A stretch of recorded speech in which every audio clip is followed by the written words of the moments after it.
Alright, y'all. Y'all know what time it is. Y'all know what's going on. It's Monday. It's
Man, y'all got that bitch ass nigga. Oh,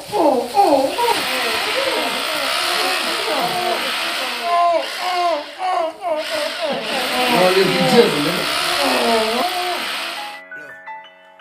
Look, to my gloves on, mask. You got your glizz, I got mine. I bet, look. I ain't finna tell y'all how I got away with this shit. These niggas talking out they neck like we ain't really living like that. Everybody come around, everybody this, everybody that. But look, nigga know what the fuck going on with me, nigga on gang. I said, I been in my feelings, I'm itching to get my glizzy wet. Finger fuck the glizzy, I love it when we be having sex. Nigga get the trip before I finish, go get his partner wet. I been by my business, he slipping and you can't get him back. I won't leave a witness, we hit him and then we double back. Talk my nigga play his position, gon' get his money back. The way I hand up all of these rods for like a quarterback. Once I hand that rod to that boy, no, he gon' run it back. Murk him, then we never fold. That's some shit they never told. Went up in the jam and say a thing and then I made it home. Now these niggas speaking on my name, it's like they breaking code. My young nigga kill you for some cocaine and like the wipe his nose. They bleed the block they never see, places where they never be. I be on the court, won't shoot the ball, but I be MVP. Most these niggas envy me, know they wanna finish me. But if I kill them all, I bet these bitches don't remember like, where the love at? I been thugging in the trenches, where the thugs at? I put my gun by my balls, where the drugs at? I been screaming, fuck them all, but where the love at? And they ain't gon' kill them all, I'm like, where the love at? I been thugging in the trenches, where the thugs at? I put my gun by my balls, where the drugs at? I been screaming, fuck them all, but where the love at? And they ain't gon' kill them all, I'm screaming. Reminiscing about the times up in the trenches, running, jumping fences, clutching on that glizzy with extension, tryna hit this fitted. I been in my feelings, on the mission, tryna go and get it. Oh, he lost his mind when he was switching, tryna snake a nigga. Told that boy stay down, play your position, one day we gon' get it. Bitch won't come around cause I was different, I didn't have no benches. Now they won't come around cause I got benches, now they in my mentions. Told them bitch quit acting like a clown to get up out my business. I don't need nobody coming around cause they end up switching. All the people end up lost and found, I ain't know you missing. Dig in my old grave, I'm in the ground, ain't nobody visit. Block for block, we gunning niggas down when I'm in the trenches. Where the love at? I been thugging in the trenches, where the thugs at? I put my gun by my balls, where the drugs at? I been screaming, fuck them all, but where the love at? And they ain't gon' kill them all, I'm like, where the love at? I been thugging in the trenches, where the thugs at? I put my gun by my balls, where the drugs at? I been screaming, fuck them all, but where the love at? And they ain't gon' kill them all, I'm screaming, fuck them.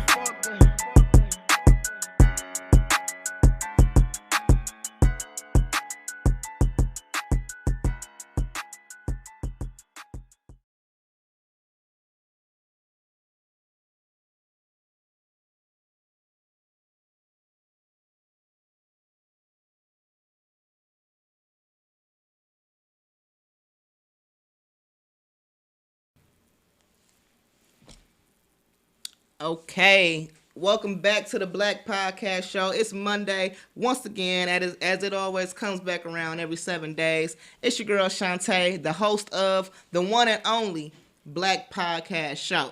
Now, unfortunately, I wasn't able to make it in last week. The weather down here was crazy. Whether y'all know it or not, in Texas last week, we was doing a Jumanji on Ice Hunger Games Survival of the Fittest challenge, and it might not look like it, but apparently I'm the fittest because I made it. You know what I'm saying? our leadership, our politicians in office told us if you don't, only the strong gonna survive. If you don't swim, you gonna sink. Figure it out. So we figured it out, and thank God I'm back again, and I get to bring y'all my show once again. Once again, I get to do the Black Podcast Show. So for anybody watching, I appreciate you so much. Thank you. Please drop a comment. Please like, share, all that. I'm trying to make this thing blow the fuck up. And it ain't quite blew the fuck up like I was expecting just yet. So I need y'all help. You dig what I'm saying? But as you can see, I'm excited because even though last week was crazy, it really gave me a chance to feel motivated. It gave me a chance to have something to come in here and talk to y'all about. So I'm going to start off the Black Podcast Show in classic fashion with some motivation. The motivation for y'all today is this. And I want y'all to just marinate on this for a little bit. Let it sink in after I say it. And just keep this in your spirit. Keep it on your mind. Disaster strikes, but life goes on. Disaster strikes, but life goes on. Now, the reason I felt compelled to come in here and say that today is because, like I said, if you was where I am last week, then you know it was very, very hectic. Some people actually did die. Not only did we get several inches of snow, which is not common for Texas, even in the winter, a lot of people lost power.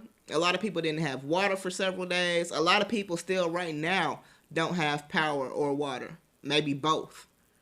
So that can be disastrous, especially when you have, thank God I don't, but especially when you have small children.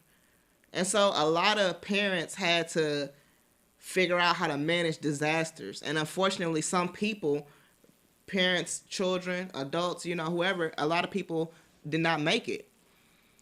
And when I went out yesterday, it was just, I didn't see any snow. I didn't barely see any ice. And the first thing I thought in my mind was, damn, life goes on. It's almost like it didn't even happen. That's all I kept thinking, is that it feels as if it didn't even happen. But it happened because so many people are still trying to pick up the pieces, from something that just happened over the course of a week. And like I said, it looks like it didn't even happen. It almost feels as though I dreamed the whole thing. Now, me personally, I know I didn't dream it because I got into a car wreck. So that's a disastrous situation I went through, getting into an accident with people out there slipping and sliding on the ice. So I'm currently without a car, but guess what? I'm without a car, but with my life. It's so many people that didn't make it. Isn't that crazy? Is that we've already moved on. And there's some people that'll never move on from that winter storm that just happened. It's just crazy. It just reminds me of 2020 as a whole. I think that should be the motivation for 2021 in general. Because COVID struck, disastrous for a lot of people. But life went on for the majority of us. We couldn't even stay on quarantine long enough to beat COVID because life had to go on. And I'm sure I've said it before, but it's almost sad that life goes on. I mean, it's a great thing, but then it's almost as though you don't get to hold things sacred because life goes on so fast. But the good thing is that life goes on. A lot of us went through it last week, and a lot of us made it out. A lot of people had it really bad. My situation was not even that bad. I'm so thankful that I'm so blessed. But a lot of people had it so bad, and they still came out of it today, went to work today, like nothing happened, because life goes on. Unfortunately, when your loved one passes away, whether it's the most important person to you in the world, life still goes on. And so that can be a blessing and a curse, but we have to look at it as a blessing. You know, life does go on, and we're able to push forward. You know, like I said, a lot of people have been left picking up the pieces from hurricane, or not even hurricane, snowstorm. I think they were calling it snowstorm Irie or something like that. But be thankful that there's pieces to pick up. You know? For me personally, like I said, I got into a car accident, but thank God I had insurance. I'm so thankful that I have insurance, you know? Even though feels like I'm dealing with a hassle dealing with insurance. You know, who am I to complain? How dare I complain when I'm so blessed to have a situation to even try to gain something from, try to pull resources from, you know? So we just have to remember that disaster will strike, but life does go on. And if you're out there and you're going through it, just pull yourself together and push past it if you can. I mean, not if you can, you can. Pull yourself together and push past it. Life goes on, and you're strong enough to handle what you're going through. No, you shouldn't always have to be strong, but you are strong enough to handle what you're going through. What you're going through is what you're meant to go through. I know it's a cliche saying, but it's true that God gives his toughest battles to the strongest soldiers. Because somebody else going through what you're going through, they wouldn't make it. They just simply wouldn't. So what you're going through, what I'm going through, what we're all going through, whatever it is, whether it's the same thing or whether it's something totally different, whether it's a couple things, put on your big girl drawers, put on your big boy drawers, and get through it. Stop going through it and go ahead and just get through it. And I don't say that to those that are grieving a lost one, because it's nowhere near that simple. But just take it one day at a time. You know, once again, when disaster strikes, life goes on. And you're able to handle life as it goes on.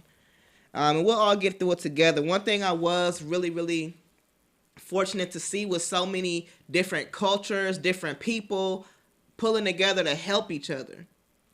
You know, I saw one guy was going around helping people with their helping people that pipes had bust, like just fixing it and then saying we'll figure out the payment later.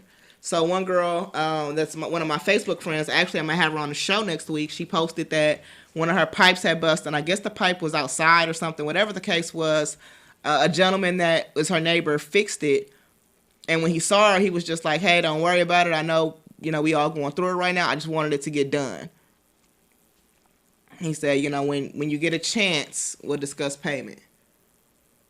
And she was just talking about how grateful she was, and that really warmed my heart, because that girl was probably trying to figure out what she was going to do, how she was going to fix that, when she was going to even get a plumber out.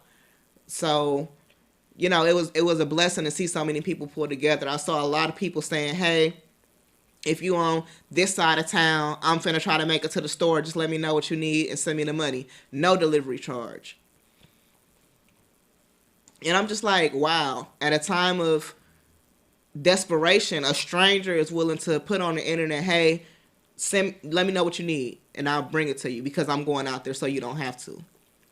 Some people were going out there and picking stuff up and doing a delivery charge and upcharging, but at the same time, if somebody's getting out there, that's still a blessing. So I just felt like America is still, I don't want to say great, because, you know, we got some stuff that we need to work on, but America is not what it seems to be sometimes, what it seemed like it was last month when we was going through all that political stuff. You know what I mean?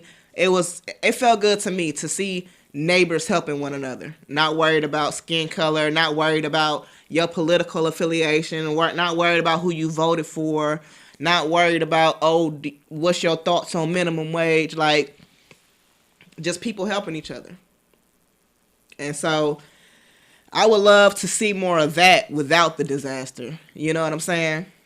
So anyway, that's the motivation. It's just disaster strikes, life goes on, but pick up the pieces that you can and put them back together and be grateful for pieces to put back together.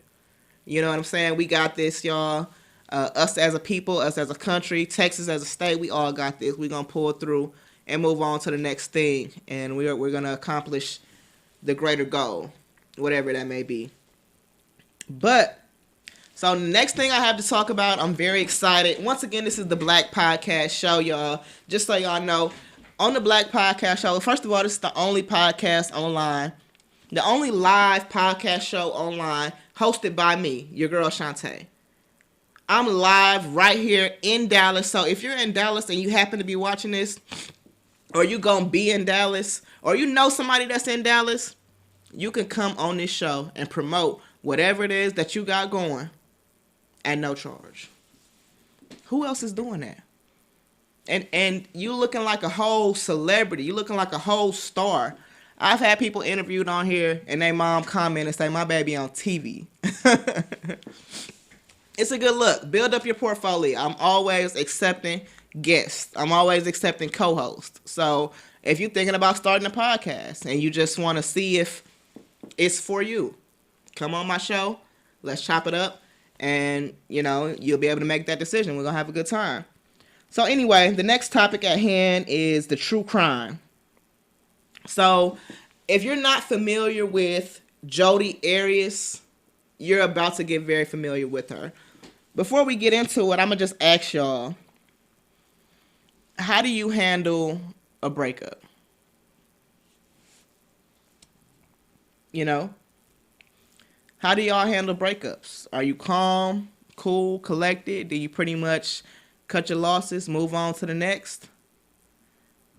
Or do you cry? Do you need a few days? Do you need a few weeks? You need a couple weekends in bed watching the sad movies, what's Waiting to Exhale, and I don't know what other chick flicks or whatever, and eating ice cream and stuff. Is that what you do? Do you stalk your ex-significant other? Well, that's what Jodi did. Jodi went through a breakup, and instead of accepting, okay, it's over. Okay, let me just get into it. Let me just kind of give y'all a little background before I get into all of that. So, to start this case off, I need to give y'all a little bit of background on both Travis and Jodi. So, with that being said, I'm going to start with Travis. So, Travis actually came from an interesting background, considering where he ended up. When Travis was a young kid, his mother was actually an alcoholic. And Travis was pretty much what people called back then a latchkey kid. Travis and his siblings, Travis was the oldest. Travis and his siblings actually were very neglected, unfortunately. Their mom was always drunk. And then whenever she wasn't drunk, she was fighting off a hangover. Or she was trying to get drunk. All their additional resources, anything past rent, went directly towards their mother's habit. So, thing about Travis, he was always hungry. And I say that in a physical and also a metaphorical sense. So when I say he was always hungry, and this is probably what caused him to have such a high drive, to be so ambitious later in life, Travis was literally always hungry. His mother didn't feed them correctly. She didn't keep them clothed and sheltered correctly. I mean, they did have a home for the most part, usually. They always had a place to stay, but their home was infested with roaches and different other kind of creepy crawlers. So Travis kind of grew up in the hood. You know, I don't know if he was in a trailer park, but he grew up in the hood. He grew up in a very, like I said, neglected household. But Travis was the oldest. He pulled through. He was that big brother that his siblings needed at that time. And as he became older, Travis actually ended up going to stay with his grandparents. And after he went to go stay with his grandparents, they were Mormon. So with that being said, Travis became a member of the Mormon Church, the Church of God in Christ, I think it is, or the Church of Latter-day Saints. I don't know. Don't come for me on that because I don't know what it's called. But Travis became a Mormon. So he actually took it very serious, which I actually think is commendable for a young person. You know, I'm not a religious person myself, so to speak, but I respect young people that can hold steadfast to their beliefs in a world that's telling you to do so much other stuff. You know what I mean? So Travis took his religion very serious. He actually became a salesman as well. And Travis was a very good salesman. What I will say, he ended up in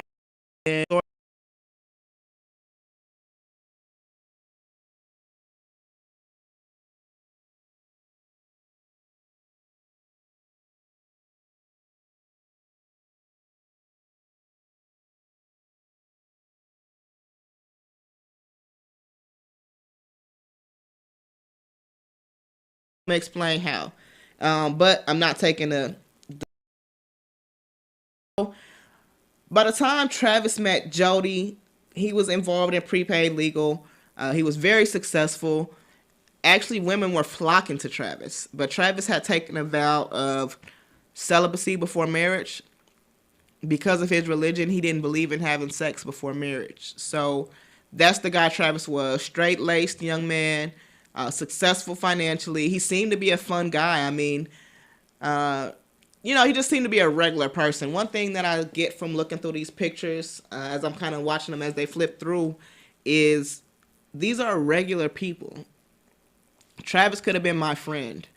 And I say that just to say it's always bizarre sometimes doing these cases because anybody could end up in these situations. So anyway, that's a little bit of background about Travis. Like I said, came from an abusive household, overcame all the odds that was set against him, and became a successful young Mormon man. All right. So let me give you a little bit of background on Jodi. So Jodi's background is actually pretty, I'm going to say, unremarkable. And I don't say unremarkable to say that, Travis had some kind of glitz and glam, but she had a pretty normal background. She grew up with both parents. She alleges abuse, and I believe that alleged allegation was substantiated. I actually have pictures of Jodi as well. But I believe that allegation was substantiated. So Jodi said that her father was abusive, and she says that the abuse that she suffered started at the age of 7. So I'm not sure what notable event may have occurred when Jodi turned 7, but that's when she says that the abuse started. She says that she was hit with wooden spoons and belts. And I mean, not to say that it was right, but a lot of us were given whippings with belts. So, and I mean, I guess in a sense or another, it is abuse. But most people just kind of say that Jodi was a liar from a very young age. Or that she, not even just a liar, but a lot of people say she was just kind of weird. So I'm going to talk about her first couple relationships. Her first boyfriend, a lot of people say that she was less of his girlfriend and more of his chauffeur. So, I mean, I don't know if he was using her or if he liked her, but a lot of people say that she just would take him everywhere. So, like, he would only kind of give her these... He would only kind of show her affection when he wanted to make sure that he could keep her around. So, but a lot of people say that with Jodi's relationships and the guys that she dated and talked to, she pretty much put her all into making her partner happy. So, eventually, she did get tired of, I guess, being this guy's chauffeur. They ended up breaking up. So she didn't really get to anything too serious until she was about 21. And when she was 21, her boyfriend at the time was 40. And I mean, y'all know my opinion on that type of stuff. I don't like, I'm not going to say I don't like, I just think that it's strange for a man or a person, man, I don't give a damn if it was a man or a woman. In this case, it's a man. It's strange for me for a person to date someone that much younger than them, to be even attracted to someone that much younger than them. You know, I'm 29 now. I'm hitting on 30. And, I mean, I might be physically attracted to a person that's 18 if I didn't know they was 18, but mentally, the attraction would go away pretty quickly. But, anywho, regardless of what the situation was, this gentleman was 40. He was divorced, and he had a couple of kids. So he and Jodi actually dated for quite some time. Not only did they date for quite some time, they actually purchased a house together. And the thing is, Jodi, like I said, when she met him, she was 21. So she wanted kids and she wanted to get married at some point, just like most women do. But he didn't want that. He had already had that. And it didn't work out, besides the kids part. So eventually they kind of started drifting apart. During that time, Jodi actually started getting into prepaid legal. So the thing about Jodi, what she did for work for the most part, she actually had dropped out of high school in 11th grade. So she didn't have a diploma or anything like that. But she was a really keen photographer. So she was a really good photographer. That's pretty much what she tried to pursue professionally full-time, but she worked side jobs as well, like little part-time jobs as well. But she had actually just gotten into prepaid legal, the same association that I said Travis was a part of. So basically what prepaid legal is it's basically like it's almost like having a lawyer on retainer, but it's not quite anywhere near the same. You pretty much have legal advice, a legal team on retainer, and it's cheap as hell. I think it's like, around this time, it probably was like $30 a month. So you pay $30 a month. It's like insurance almost. And whether you use it or not is up to you, you know, depending on if you need it or not. But you have it. So, you know, it's one of those things, like I said, that people pay for. It was an MLM, so they're recruiting people. So Jodi gets involved, and she meets Travis at this little... I'm actually going to talk about MLMs pretty soon, y'all, just so y'all know, because that shit is so manipulative, it's sick. But she meets him at this conference of sorts. So in MLMs, they always have these big event weekends where it's like a conference where they're like training you and giving you all this information and everybody's there, and it might be like in Vegas or something, and it's like a big ass party, but you're learning. So I mean, it's cool. It's cool in that sense. So Jodi and Travis meet, and she was honest with him and told him that at the time she was still with her other guy, her old ass man, the 40-some-year-old. But Travis appreciated her honesty because there was an attraction between them right away. Right away, Jodi and Travis had a mutual attraction for one another. I'm not going to say it was love at first sight, but it was most definitely lust at first sight. So Jodi and Travis started getting to know each other. Travis tells her about his religion. Travis is taken by Jodi's drive and her thirst for personal development. And if you're a person that's into personal development, you could easily find yourself a part of a multi-level marketing, network marketing type of deal. So, and I mean, there's good and bad to everything. Like I said, I'll do an episode on that one day. But anyway, they were really attracted to each other. So eventually Travis started telling her about his religion, and he actually converted Jodi. Jodi became a Mormon. And I don't know if that was strictly because she knew that Travis was looking for a woman that was Mormon to be with. But she changed her whole religion for this man. Mind you, they weren't even in any type of official relationship just yet. But she did that. And What Travis's friends said was that initially they really liked Jodi.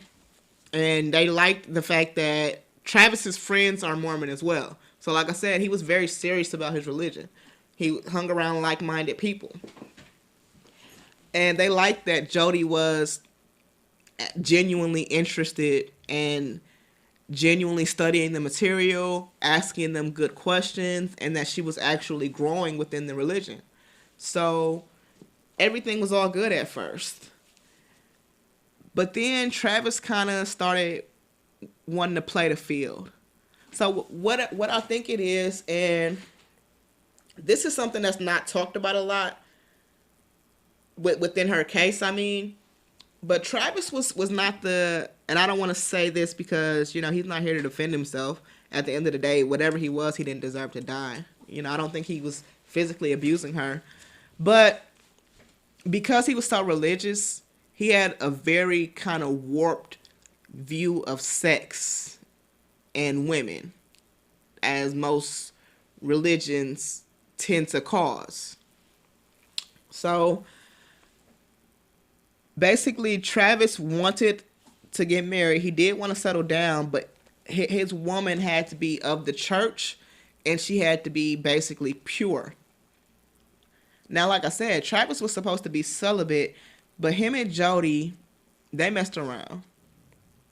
But they would mess around to where it was acceptable, to where he could try to justify their messing around. And I did air quotes. You didn't see it, but he tried to quote unquote justify their messing around. So he would give Jodi oral and then have her give him oral.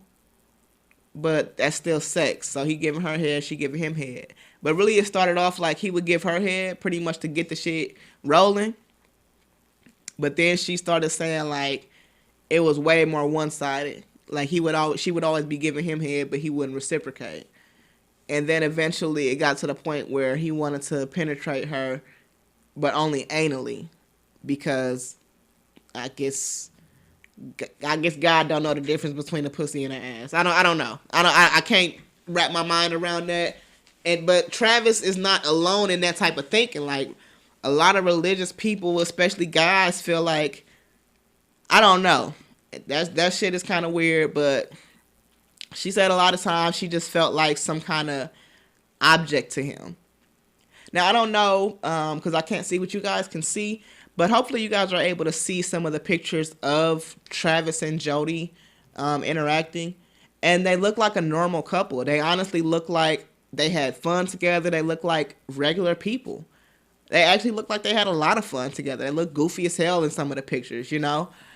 With Jodi being a photographer, of course, a lot of her pictures look a little bit more professional, but just as I was looking through some of the pictures, I just noticed that they looked like they had fun together. So even though she said that a lot of times she felt like just, at one point she said she felt like, what did she say?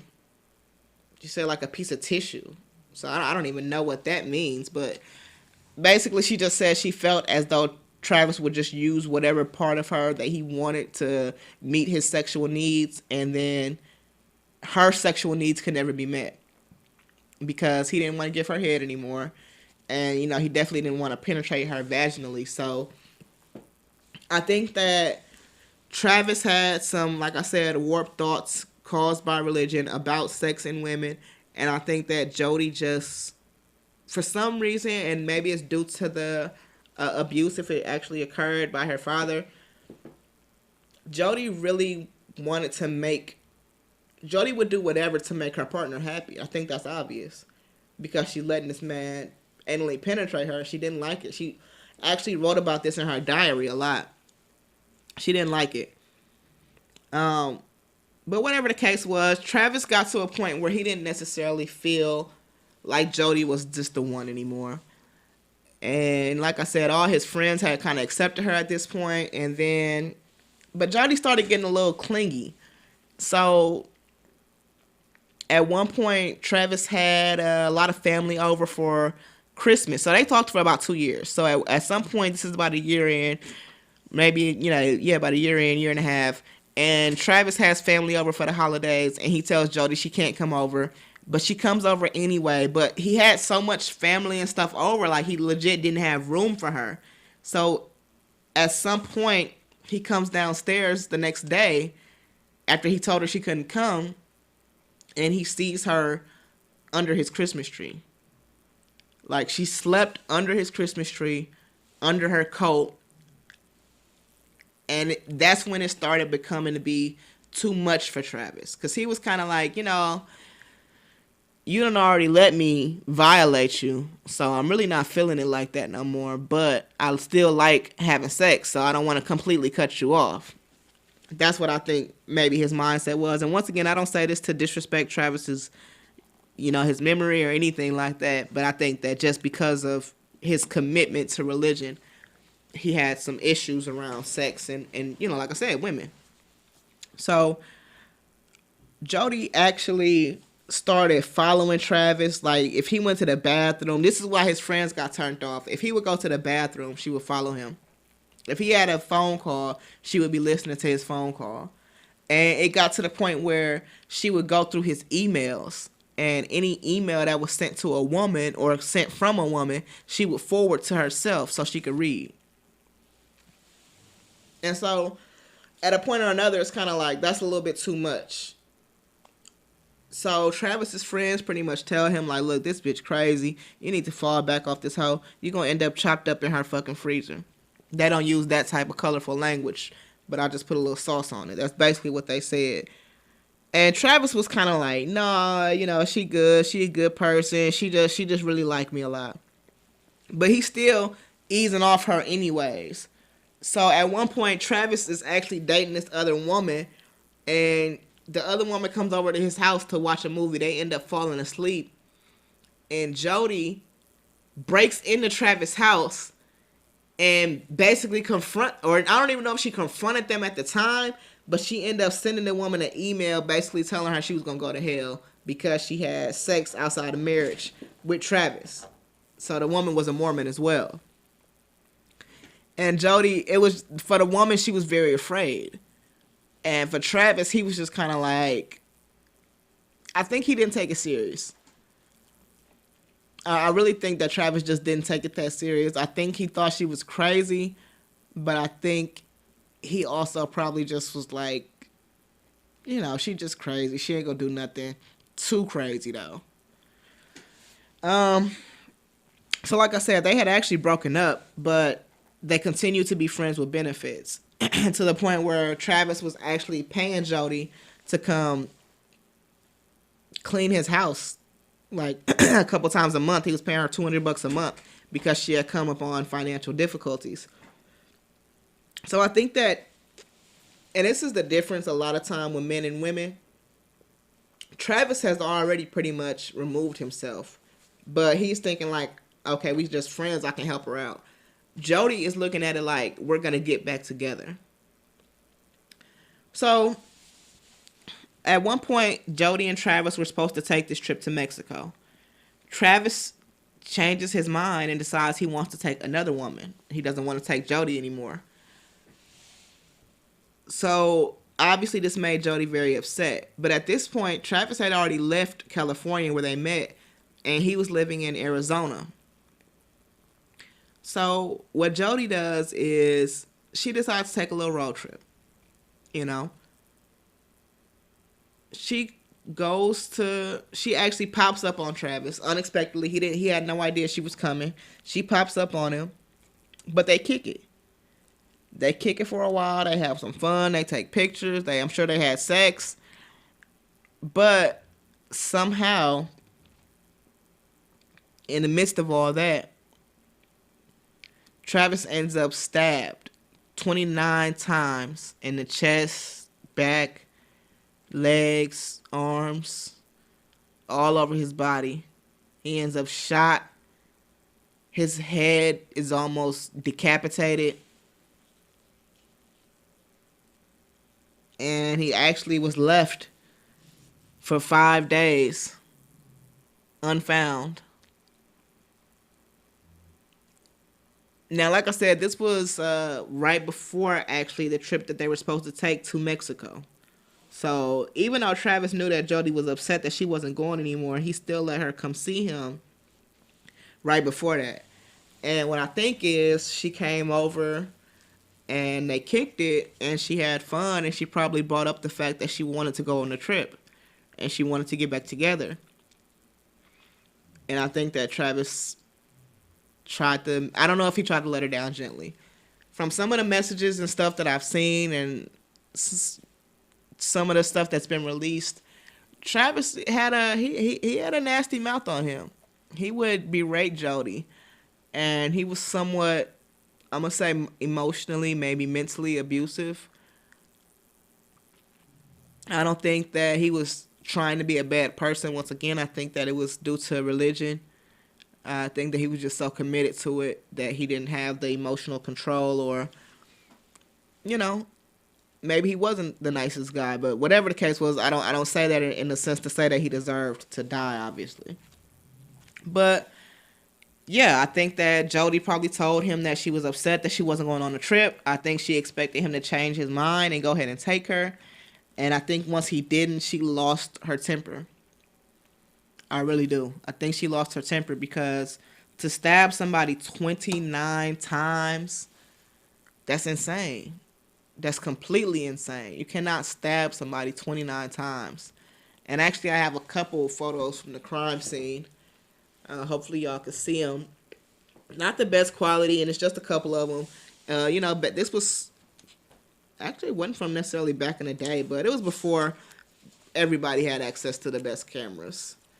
And yeah, she stabbed that man 29 times. I'm kind of stuck on that right now, just because I say to myself, I understand a crime of passion, but how do you stab someone that you claim to love 29 times and then just leave his body there? She just left. It was days before anybody heard anything, and pretty much I feel like the only reason he was even found was just because people started getting suspicious that he didn't go on the trip. But his friends were on the trip.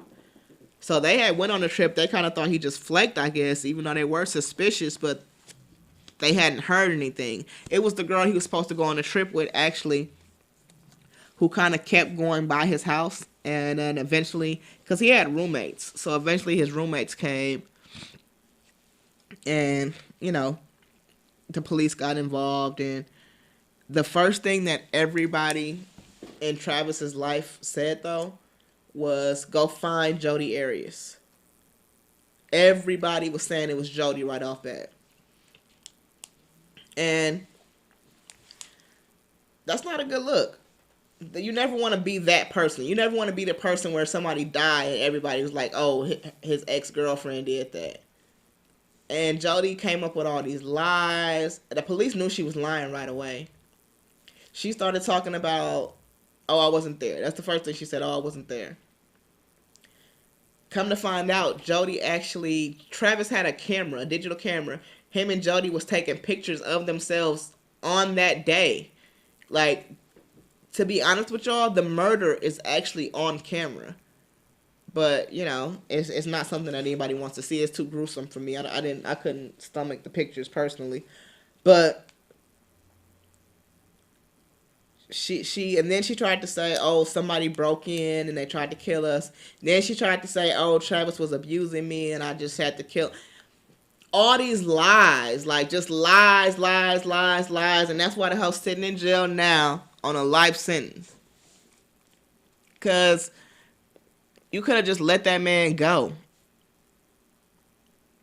And what I say about Jodi is, if you look at like some of the older pictures, if you was kind of paying attention, she's a pretty girl. Gorgeous, beautiful.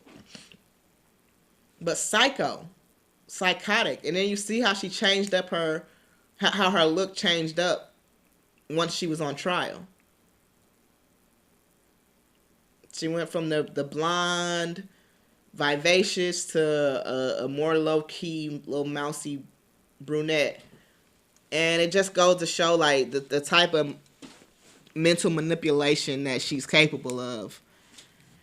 But luckily, the jury didn't go for the bullshit. And like I said, she is in prison currently serving a life sentence. And I think that's the only place for a motherfucking monster like that. You can sit up there and stab that man 29 times in the chest and say, oh, he was trying to attack me, that's why I did it. You don't have to stab nobody 29 times to subdue them. To the point where you almost decapitated that man. And then you shot him on top of that.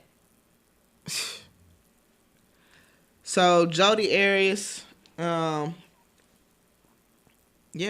you're not shit, and you're rotting in prison already. So I'm not worried about that. We're gonna go ahead and move on because time is of the essence, and I don't have very much time just left. So we're gonna go ahead and move on. I don't know if y'all can see me at this point, but it's time for the Tay Talk. We're going to jump right into these subjects real quick. I don't want to spend too much time on any subject, but I just want to voice my opinion on a few topics that's just been on fire on social media the last couple weeks. Because I missed a week, so I'm 2 weeks behind. The first thing I'm going to bring up is I'm going to go ahead and talk about Boosie versus Lori Harvey first. So if you don't know who Lori Harvey is, which you shouldn't, not to say it in a bad way, but she's not really she doesn't necessarily have a open and obvious talent that we know her for. She's not a singer, she's not an actor. She could be a model, I'm not sure, but she's Steve Harvey's daughter. So Lori Harvey is a 24-year-old girl. And over the past couple years, we've seen her on Instagram, like most 24-year-old girls, with different guys that she's dating. We've seen Lori Harvey with the likes of Trey Songz. We've seen Lori Harvey with the likes of Diddy. We've seen Lori Harvey with the likes of Diddy's son. You know, she out here on her mag shit. And still running through the mall with your daddy. She had the daddy and the son. But from what I understand, Diddy's son is her best friend. We done seen Lori Harvey with the likes of Future. And we done seen Future with the likes of every fucking body.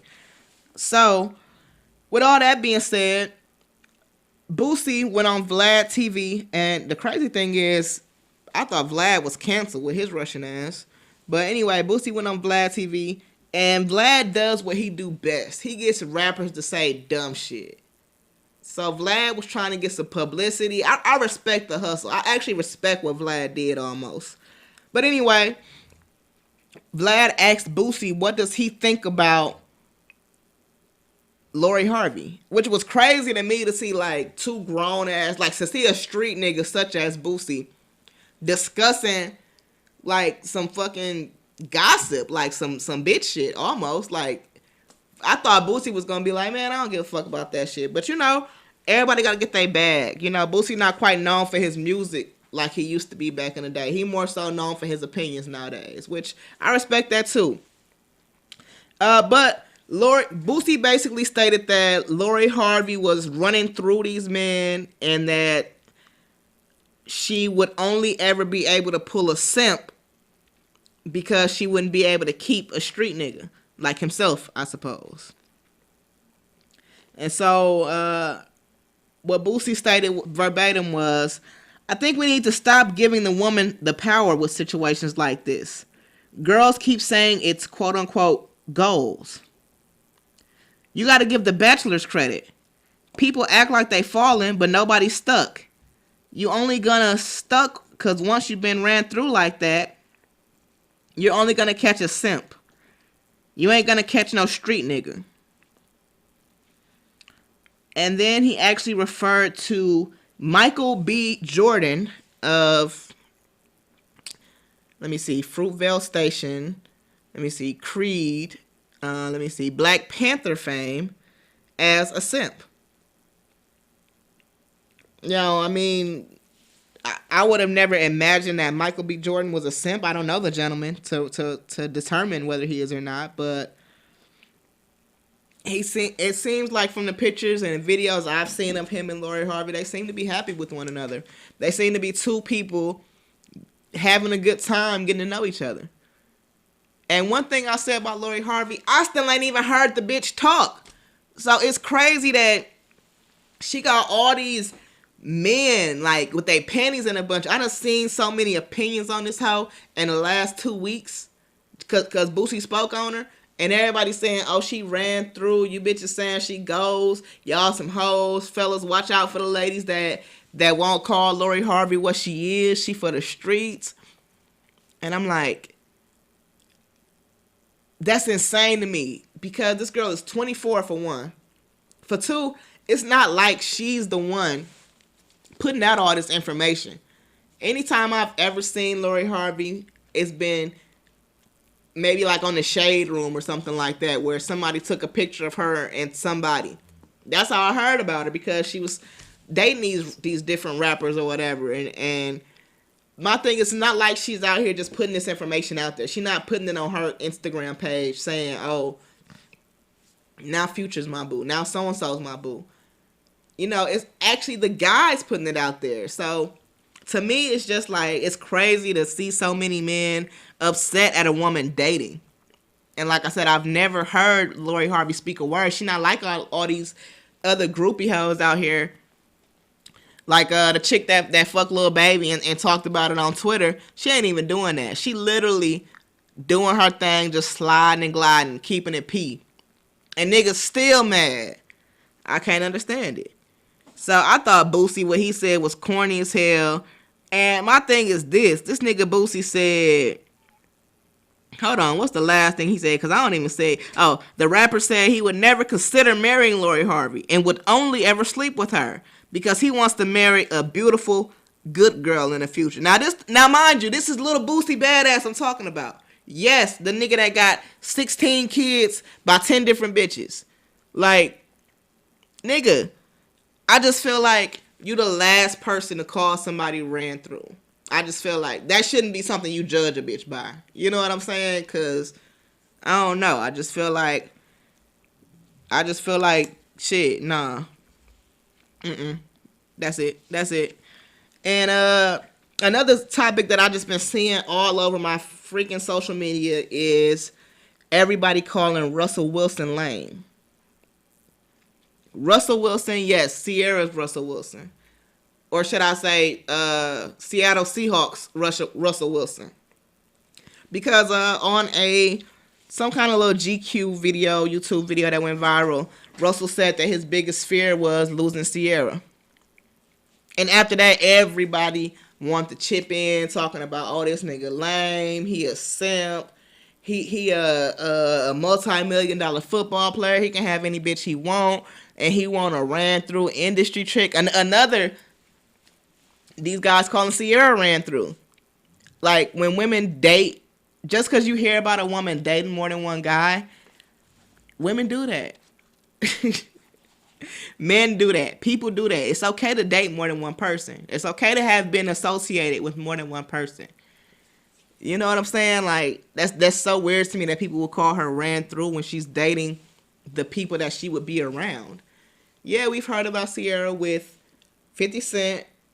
I want to say Amari Stoudemire. I don't know. Some basketball player. We've heard about her with Bow Wow and Future. That lady is 30-something years old. We done heard about her with 4 people. 4 millionaire niggas. How many food stamp, roach-infested, south side of Dallas assholes that you done been with? You know what I'm saying? These niggas is weird. Sierra done had 4 millionaires. You niggas is fucking with bitches that's not millionaires. You know what I'm saying? Like, and bitches that's agreeing with the shit. You fucking with niggas that's not millionaires. She's not ran through because she dated, because we know of 4 guys that she's dated. That's insane to me. But a lot of people had a problem with Russell saying that his biggest fear was losing her. And they said his biggest fear should be something happening to his kids or losing his bag or... And my thing is, we're so, I'm going to say backwards as a culture that we don't even respect a man saying that he don't want to lose his wife. Now people calling him a simp because he's saying he don't want to lose his wife. I done seen niggas, I'm dead serious. I've seen men write long ass paragraphs on Facebook talking about, I'm not calling Russel Wilson a lame because he love his wife. I'm calling his a lame because he seemed like the type of nigga that'll do X, Y, Z. It seemed like if we was on vacation, he'll want to do this. Like, these niggas got opinions on a nigga they've never met. That's strange to me. I just think we so backwards as a culture that a man's supposed to love his wife like that. A man is supposed to be afraid of his wife leaving him. A woman is supposed to be afraid of her husband leaving her, or whoever your partner is. You're supposed to be afraid of losing your life partner that you made a lifetime commitment to. You're supposed to be afraid of failing in that manner. But I feel like most of the people that have opinions on this have never even thought about marriage. You probably have never even seen yourself getting to that point of loving somebody to where you would submit yourself to a lifetime with them. You know, that's a little bit too serious. So I just think that all the people that have those opinions, it's just it's an immature standpoint. I don't see nothing lame about Russel Wilson. Like, the dude been about his bag ever since he stepped on the scene as a football player. You know what I'm saying? Like, as soon as we heard about him and Sierra, he stepped on the scene being a father figure for her son, like a positive role model father figure. How is Future not a lame when we done seen him mess with women and we've never seen him in that role? I'm not saying that he don't take it, I don't know. But what I'm saying is, what I see Russel Wilson portray is a positive image of a black man. What I see Future portray is not a positive image of a black man. Yes, he's a millionaire. And do I believe that Future is on the drugs the way he say he is? Absolutely not. But Russel Wilson not telling your kids to go do Molly Percocet. He telling them, shit, go pick up a football, stay in shape, take care of your family, be a man, you know? So, I don't think Russel Wilson is lame. I think if you think he lame, you probably a lame your damn self. You know what I'm saying? Probably just a weirdo. Probably like a misogynistic ass, disrespectful ass, weird ass nigga. Last thing I'm gonna talk about is Tessica Brown, the Gorilla Glue girl. Did that shit even really happen? Do y'all believe that? Like, some people feel as though it's some kind of conspiracy, which I don't understand what the conspiracy would be. I mean, obviously, I believe it to an extent, but I'm bewildered. This hoe glued her hair shut to her scalp. And it was like just smooth. Like, it was like I couldn't believe it. It looked like paint on her damn scalp. I still can't see how the doctor was able to pull that off of her scalp. I'm so happy for her. And I know that was a blessing for her because, shit, I feel like that hoe could have died. Like, on some real shit. Her scalp was being suffocated. She said she was having headaches. So, whoever, just don't. And the fact that she is a daycare teacher is scary. That's who teaching y'all kids. So, y'all need to be careful who y'all enrolling y'all kids into daycare with. Because that hoe could have died trying to slay. Beyonce would never. You silly ass bitch. Actually, Tessica, I'm not going to call you that. You made a mistake.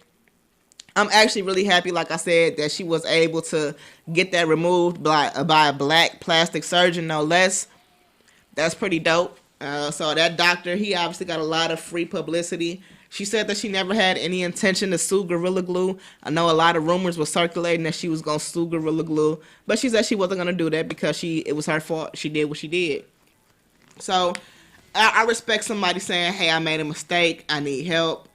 And I admit to making my mistake. So I do respect her for that, because I feel like a young person could have made that same mistake and maybe not known how to handle it, or not went to the internet for help like Tessica did. So I'm glad she made that mistake so another person don't have to. All right, well, with all that being said, I'm going to go ahead and wrap the show up. Y'all know I only got an hour in here. You know, before I start getting charged overtime, I'm going to go ahead and close out. If you took the time to watch and chill with me and talk to me, I appreciate you so much. Give me your thoughts on the Jodi Arias case. Do y'all think it's any way possible that she didn't do it? You know, is it any way possible that Travis was this abuser that she said he was? And if so, is that justified? You know, I don't know. Tell me what y'all think. Tell me what y'all think. Do y'all think Lori Harvey and Sierra is ran through or what? Am I tripping? Is these bitches for the streets and I just don't know? Drop your opinion, and I'll be back next week. Next Monday, I got a very special guest, so y'all make sure y'all stay tuned. It's the Black Podcast Show. I'm your girl, Chenge.